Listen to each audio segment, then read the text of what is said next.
साल 2024 का लोकसभा चुनाव आपको याद है, जब 99 सीट जीतकर कांग्रेस ऐसी बाजीगर बन गई जैसे लगा कुछ बहुत बड़ा पटखनी दे दिया, उन्होंने बहुत बड़ा एक तमगा हासिल कर दिया। और प्रधानमंत्री मोदी के चेहरे को अगर देखेंगे इस चुनाव के बाद तो मुरझा सा गया था, बीजेपी बुझी बुझी सी नजर आई। लेकिन जैसे जैसे 2024 आगे बढ़ता गया, 2025 आया है, बीजेपी हर बार बाजी मार रही है और दूसरी तरफ राहुल गांधी के साथ ही एक एक कर उनका साथ छोड़ रहे हैं। वो अकेले पड़ गए हैं, मैदान में अकेले खड़े हैं। अकेले क्या खड़े हैं, वो विदेश भाग गए हैं या विदेश चले गए हैं। लेकिन इस बीच अब एक और बड़ा झटका राहुल गांधी को लगा है, जहां उनके ही मुख्यमंत्री जो हाथ में हाथ मिलाए यहां चुनाव में खड़े नजर आते थे, मोदी के खिलाफ नजर आते थे, आज वो भी राहुल गांधी का साथ छोड़ रहे हैं। आइए बताते हैं कि आखिर वो मुख्यमंत्री कौन है, आखिर बात क्या है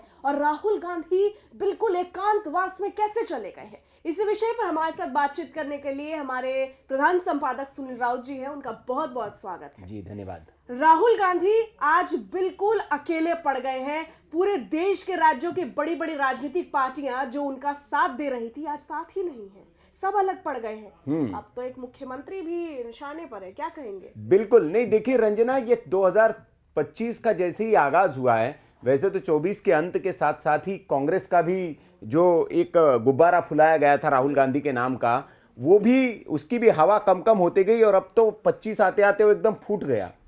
जिस राहुल गांधी के हाथों में हाथ डालकर जो लोग भारतीय जनता पार्टी नरेंद्र मोदी को खत्म करने की कस्में खा रहे थे, वो आज राहुल का साथ छोड़कर भाग रहे हैं और भारतीय जनता पार्टी की तारीफ में कसीदे पढ़ रहे हैं, उनके नेताओं की तारीफ में कसीदे पढ़ रहे हैं। और सबसे बड़ा उदाहरण इसका शुरुआत होता है महाराष्ट्र से। महाराष्ट्र में शरद पवार जो राहुल गांधी के इस गठबंधन में, इंडिया गठबंधन में चाणक्य तौर पर थे और भारतीय जनता पार्टी नरेंद्र मोदी को हराने के लिए कहा जाता था कि भैया भारतीय जनता पार्टी को अगर किसी ने महाराष्ट्र में रोका तो चाणक्य शरद पवार है। लेकिन आज शरद पवार का क्या स्टैंड है? नरेंद्र मोदी से मिलते हैं, वो फूल का गुलदान देते हैं, वो कहते हैं कि यार राहुल गांधी तो नेतृत्व विहीन है, उनको वो नेतृत्व नहीं कर सकते ममता बनर्जी का इंडिया गठबंधन को। ये कुछ दिन पहले का बयान है, लेकिन अब तो वो ये कह रहे हैं, उनके नेता, कल का एक बयान है, कल हमने एक वीडियो बनाया, जो प्रदेश अध्यक्ष है एनसीपी के जयंत पाटिल साहब, संजय राउत, एक तरफ कहते हैं कि जेडीयू के साथ बेईमानी की जा रही है, धोखेबाजी की जा रही है, बीजेपी उनके सांसद तोड़ना चाहते हैं, पार्टी के डीएनए में ये है। लेकिन जयंत पाटिल, उसी इंडिया गठबंधन का एक नेता, वो ये संजय राउत से कहता है अरे कुछ नहीं होगा, नीतीश कुमार छोड़ के चला जाए, बोले कुछ नहीं होगा, फिर भी मोदी की सरकार नहीं गिरने वाली, बोले उससे ज्यादा तो आने के लिए तैयार है। ये इंडिया गठबंधन का एक नेता बोल रहा है। तो आप समझ सकते हैं कि कितना बड़ा परिवर्तन हो गया। महाराष्ट्र में उद्धव ठाकरे ने कैसे पलटी मारी है किसी से पता नहीं है, वो जा रहे लगातार, सामना में लंबा चौड़ा उन्होंने लेख लिख दिया। अब सिर्फ वहीं तक मामला सीमित नहीं है, बंगाल की भी हमने कल एक खबर बताई, वहां पे बुआ भतीजे में नुरा कुश्ती चल पड़ी है, दोनों एक दूसरे को रेलम पेल में लगे हुए हैं, वहां पर भी फाइट मची हुई है। तो भारतीय जनता पार्टी के बरक्स इस वक्त कोई खड़ा नहीं नजर आ रहा। दिल्ली में आप हाल देख लीजिए क्या हो गया। जो अरविंद केजरीवाल और राहुल गांधी लोकसभा चुनाव में मिलकर मोदी को हराने की बात करते थे, संसद में एक साथ उनको मोदी के खिलाफ बुराई करते थे, आज हालत ये कि एक दूसरे के खिलाफ गाली गलौज चल रहा है। दिल्ली में कांग्रेस वाले आम आदमी पार्टी वाले घेर रहे हैं, आम आदमी पार्टी वाले कांग्रेस को घेर रहे हैं, कह रहे हैं कि शराब घोटाला कर दिया इन्होंने, हमने उजागर किया, बीजेपी ने तो उजागर ही नहीं किया। जिस शराब घोटाले पर, केजरीवाल की गिरफ्तारी पर कांग्रेस छाती पीट रही थी, अब वो पलट गई है, वो कह रही कि भैया शराब घोटाले का खुलासा तो हमने किया, ये श्रेय तो हमको जाता है, केजरीवाल हमारी वजह से जेल गया। वो एकदम मतलब वो के ना, क्या वो कौन सा एक है वो डायलॉग बहुत चलता है, जज्बात बदल गए, हालात बदल गए, कैसे क्या से क्या हो गया देखते देखते। तो ये पूरा राजनीति में। और अब जो मैं आपको खबर बताने जा रहा हूं, जम्मू कश्मीर सबसे बड़ा, ये पहले दिन से हम बता रहे हैं, लोग हमारी बातों पर यकीन नहीं कर रहे थे। जिस दिन चुनाव हुआ और जम्मू कश्मीर में उमर अब्दुल्ला की भयंकर सीटें आई और कांग्रेस पिछड़ गई वहां और बीजेपी नहीं सरकार बना पाई, तो हमने एक विश्लेषण वीडियो बनाया था कि सरकार बीजेपी की बनेगी, कोई भी जीते बीजेपी के नेतृत्व में काम होगा, उनके इशारे पे काम होगा। लोगों को समझ ही नहीं आ रहा था, वो कह रहे अरे सीटें तो उमर अब्दुल्ला, लो भैया बन गई उमर अब्दुल्ला की सरकार, आपकी तो भविष्यवाणी फेल हो गई। तो हमने फिर एक वीडियो बनाया, हमने कहा 6 महीना रुकिए, 6 महीने में उमर अब्दुल्ला साहब एनडीए के खेमे में होकर सरकार बीजेपी की रहेगी, वहां बीजेपी के नेतृत्व में ही चलेगी, और उसके सिम्टम्स धीरे धीरे दिखने लगे। कांग्रेस को बाहर फेंक दिया, कांग्रेस को अपने सरकार में भी नहीं लिया, उमर अब्दुल्ला ने उठा के बाहर कर दिया, कैबिनेट में भी नहीं लिया। बोले कि ठीक है जी, बाहर से देना है तो दो समर्थन, जरूरत नहीं है आपकी हमको। फिर बीजेपी के शान में कसीदे गढ़े जाने लगे, 370 का विरोध करो, नहीं। उमर अब्दुल्ला के सांसद उनके घर के बाहर प्रदर्शन कर रहे हैं कि भैया 370 के खिलाफ बोलो। उमर अब्दुल्ला बोले नहीं बोलेंगे, बोले ये अपना मामला ही नहीं है, अपना मामला है पूर्ण राज्य का दर्जा। और वो मामला किसका, मोदी का भी है, शाह का भी है। वो भी कह रहे, सुप्रीम कोर्ट ने कहा है जी हमको देना पड़ेगा तो देंगे। लेकिन उमर अब्दुल्ला ऐसी यूटर्न ले लेंगे, ये किसी ने सोचा नहीं होगा। पिछले दिनों याद करिए, राहुल गांधी को उन्होंने खूब धोया, बोला कि यार क्या ईवीएम करते हो भाई, तुम काम धाम करते हो नहीं, हार जाओगे तो ईवीएम पर ठिकरा फोड़ दोगे और जीत जाओगे तो ईवीएम बड़ी अच्छी है। तो बोले ये इससे बाहर निकलना चाहिए, काम करिए, ग्राउंड पे जाइए। ये उमर अब्दुल्ला के शब्द थे। राहुल गांधी को बहुत कोसा उन्होंने, बोला कि ईवीएम बंद करिए भाई साहब, ग्राउंड पे काम करिए, अपनी नाकामियों को ईवीएम के आड़ में मत छुपाइए आप। और ये सिर्फ उन्होंने नहीं बोला, ये पश्चिम बंगाल से भी अभिषेक बनर्जी का भी ये बयान आया था। और लगातार अब कांग्रेस राहुल के ही साथी राहुल को ये दे रहे। अब ताजा मामला यह है कि कल उमर अब्दुल्ला ने प्रधानमंत्री नरेंद्र मोदी की भर भर कर तारीफ की है।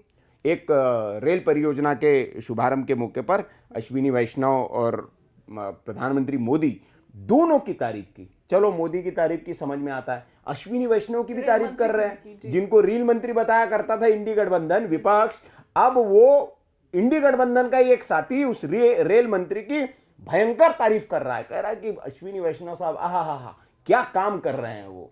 तो ये हाल जो है ये इंडी गठबंधन में, अब राहुल गांधी सिर्फ दर्शक दीर्घा में बैठकर अपने जो साथी है इंडी गठबंधन के उनको गिन रहे होंगे कि बचे कितने हैं। शरद पवार चले गए, उद्धव ठाकरे चले गए, केजरीवाल चले गए, ममता बनर्जी चली गई, अखिलेश भाव दे नहीं रहे हैं, तो बचा कौन, उमर अब्दुल्ला चले गए। तो ये हाल रंजना हो गया है और अब इस पर तंज कस रहे हैं, बीजेपी वाले मजे ले रहे हैं राहुल गांधी के।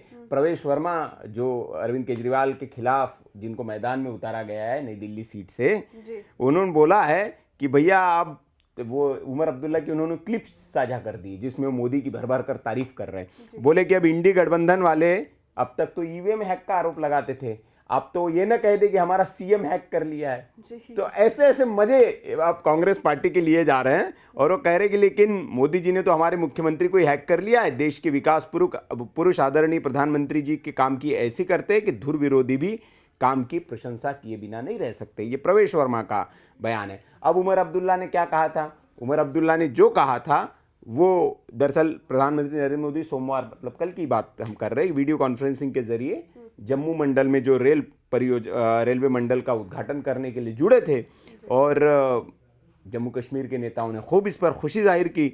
और इसी समारोह को जब मुख्यमंत्री अब्दुल्ला संबोधित कर रहे थे तो उन्होंने कहा कि कनेक्टिविटी, जम्मू कश्मीर में प्रधानमंत्री नरेंद्र मोदी ने कनेक्टिविटी को मजबूत किया है, वो इस कोशिश में लगातार जुटे हैं, चाहे वो रेल हो, सड़क हो। उन्होंने राज्य में बन रहे कई टनल परियोजनाओं का भी नाम गिनाया अब्दुल्ला ने, और साथ में कहा कि मैं इस अवसर पर जम्मू कश्मीर के लोगों को हृदय से बधाई देता हूं। मैं प्रधानमंत्री नरेंद्र मोदी और रेल मंत्री अश्विनी वैष्णव को भी इस लंबित मांग को पूरा करने के लिए बधाई देना चाहता हूं।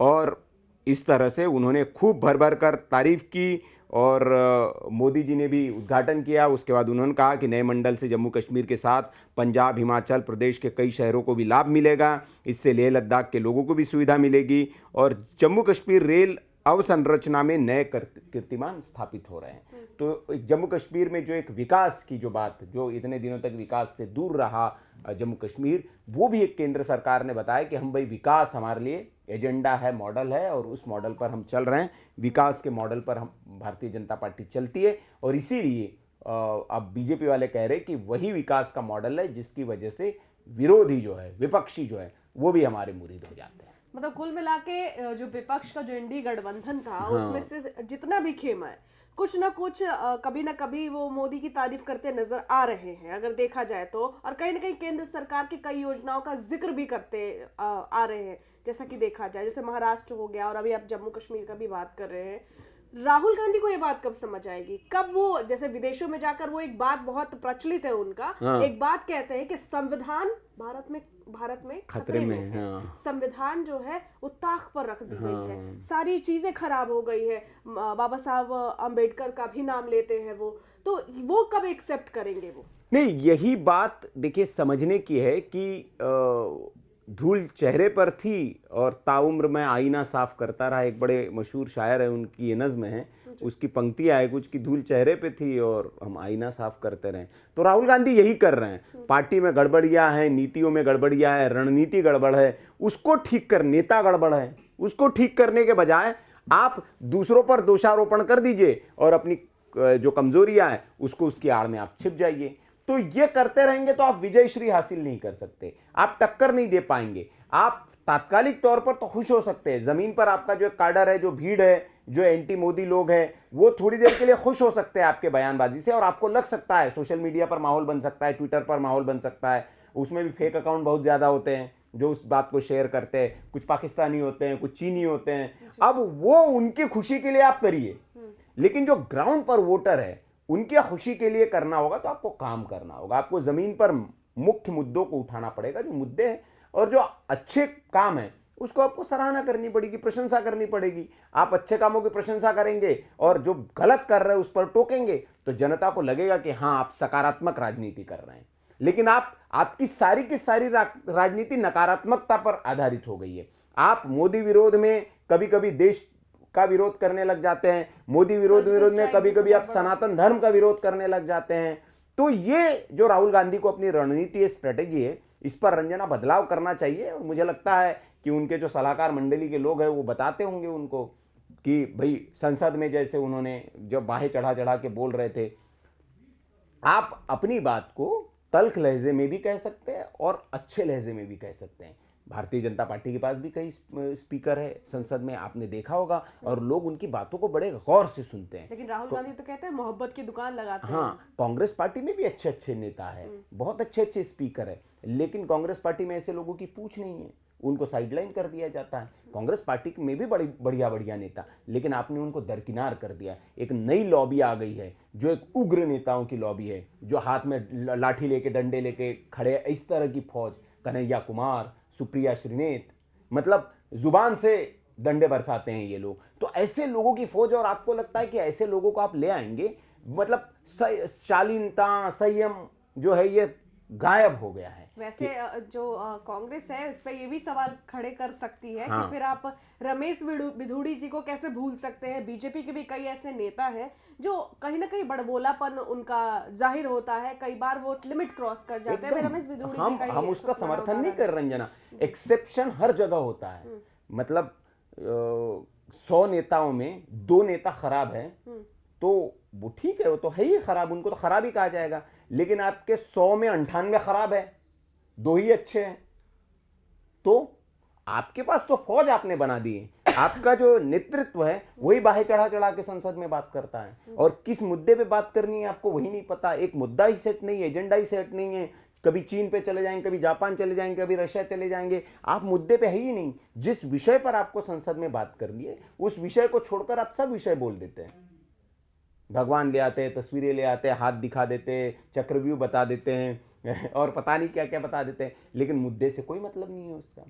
तो ये जो रणनीति है इसको मुझे लगता है समझना पड़ेगा राहुल गांधी को, और जिस तरह से उनके सहयोगी दल भी अब ये समझ रहे हैं कि राहुल गांधी के नेतृत्व में हमारी दाल नहीं गलने वाली या हम बर्बाद होते जा रहे हैं, ये समझ में आ गया। तो ममता बनर्जी ने भी कहा, अखिलेश भी अब दूरी बनाने लगे, केजरीवाल ने बनाई ली है दूरी, शरद पवार, उद्धव ठाकरे और अब उमर अब्दुल्ला।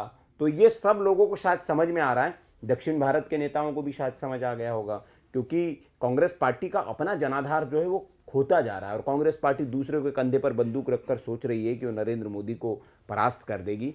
तो ये उसकी भूल है, उसको ज़मीन पर काम करना चाहिए। ज़मीन पर काम ही नहीं हो रहा है। बिहार में आने वाले दिनों में चुनाव है, और बिहार में आप देखिए लालू प्रसाद यादव की पार्टी जो है आरजेडी, वो लगी हुई है, ग्राउंड पर काम कर रही है, लेकिन कांग्रेस का वहाँ कोई एक्टिवेशन आपको नज़र नहीं आएगा, कोई पार्टिसिपेशन नज़र नहीं आएगा, कोई आंदोलन में वो शरीक होते हुए कांग्रेस के। जैसे अभी वो प्रशांत किशोर की नई पार्टी है, लेकिन उसमें प्रशांत किशोर देखिए बढ़ चढ़कर जेल चले गए, पता नहीं उन्होंने पूरी महफिल लूट ली कहाँ। और कांग्रेस कहाँ है?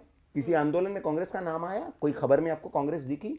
तो आप वो चुनाव के पहले सक्रिय होंगे। राहुल गांधी फिर जाएंगे वहां बिहार जोड़ो यात्रा, भारत जोड़ो के बाद वो हो सकता है बिहार जोड़ो यात्रा पे निकले, तो क्योंकि बिहार जीतना है। तो ये जनता समझती है आपको कि आप सिर्फ पॉलिटिकल भ्रमण पर आते हैं, चुनाव से पहले आपको लाभ लेना है इसलिए आते हैं। आपको मुद्दों की समझ होती, जनता की समझ होती, तो आप जनता के लिए ग्राउंड पर रहते, 5 साल रहते। मतलब कुल मिलाकर आपका यही कहना है कि ये जो वक्त है बहुत क्रूशियल वक्त है राहुल गांधी के लिए। विदेश जाने से कुछ नहीं होगा, आपको चिंतन भी करना पड़ेगा, मंथन भी करना पड़ेगा और मनन भी करना पड़ेगा, और तब जाके आप इस बात को समझेंगे कि राजनीति में मुद्दों की जगह है, यात्राओं की नहीं। बहरहाल इस पूरी खबर में इतना ही, इस चर्चा में इतना ही, लेकिन आपका बहुत बहुत स्वागत है सर। और जितनी भी विषय पर आपने बातचीत की, जाहिर है हमारे दर्शकों ने उसको बिल्कुल समझा होगा। कमेंट खुला हुआ है, अपनी राय देना ना भूलें। फिलहाल के लिए इतना ही, धन्यवाद। नमस्कार।